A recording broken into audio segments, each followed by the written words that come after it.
Hey guys, and welcome back to another episode of Federico Talks Watches. Today, I'm going to do a video that might get me a little bit of crap, but that's fun to make. Also, for you seasoned collectors, I'm sure you know this information, but today we're going to talk about 4 watches, brands or types that you should never buy, ever, and why that is. Now, of course, this is based on my opinion, entirely my opinion, so if you disagree, well, you're entitled to yours. Now, of course, before we get started, customary wristwatch check. Today I'm wearing my H. Moser Perpetual Moon with the Aventurine Stone Dial. Absolutely loving this thing. Usually a special occasion watch, but, you know, today I felt special. And also, guys, don't forget to check out delraywatch.com. We just put in a bunch of watches in the sales section, and we've lowered prices on others. The sales section right at the top of our website has all the discounted inventory. Some of the highlights are this JLC chronograph sector dial, one of the hardest watches to get from JLC, made for a very short amount of time, and now it's an even more incredible price. An H. Moser Pioneer, one that I own myself, even though I have a different dial color. Now the cheapest in the world. And the Omega Aqua Timer World Timer that I spoke about in the last couple of videos, we got in a second one, so time to drop the price on the first. Guys, go check it out. There's some great deals to be had at delraywatch.com in the sales section. So yeah, guys, 4 watches you should never wear, either because they're trash, or because they send the wrong message, or because they're just an awful deal. Now, these are in no particular order, but I'm going to get the first one, the obvious one, out of the way. Invicta. Now, yes, Invicta does make one style of dive watch, kind of a Submariner clone, for like $190. That one is kind of acceptable. I mean, it's cheap. It looks cool, even though it's a copy. I get that one. But the vast majority of Invicta is garbage. It's the type of stuff you see on QVC that's like $2,000 now marked down to $49.99. You can pay it in installments, or you can buy it on a tourist trap cruise ship or a mall kiosk. These are big, they're gaudy, they're made like crap, and guess what? Their headquarters is about 3 miles that way. So Invicta, if you don't like what I'm talking about, why don't you come knock on the office door? Boy, this is the butt of the entire watch industry. But they do make a ton of money and sell a ton of units to the undiscerning watch enthusiast, or just a guy that wants a watch, or a guy that wants a watch that looks expensive, that he doesn't know actually makes him look like a clown. Anyway, Invicta, total turd. Next, and it's a sad one to say, and this might upset a few people, but modern Movado.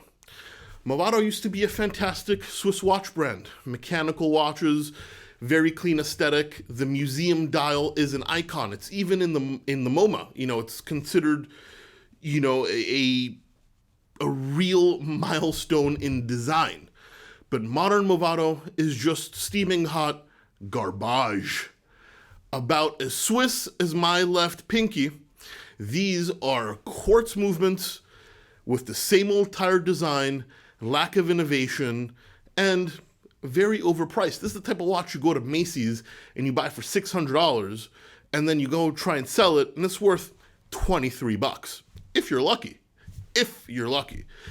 This one hurts. As I said, a brand with heritage and history. A lot of people bought their first nice watches of Movado.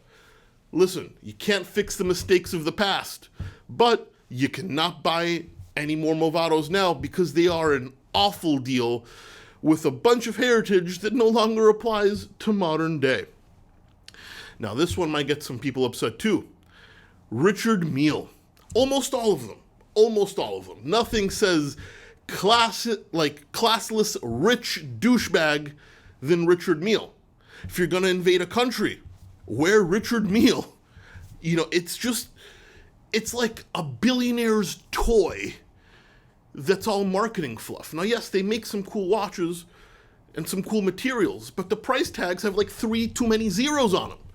I mean, you might as well put your money on the floor and just burn it. Or even better, donate it. Donate it to the Red Cross. Don't wear a Richard Mille. Makes you look like a moron. Or it makes you look like a rich kid who wears a Supreme t-shirt that struts around in, well, it's not a rented Lamborghini because you do have a Richard Mille. So you probably own the Lamborghini, but it doesn't mean you're not a douchebag. Sorry, I'm just saying what 99% of people are thinking. And for that 1%, you can find another watch channel. And last but not least, this one's also pretty obvious. Overpriced fashion watches, especially the ones that cut out the middleman.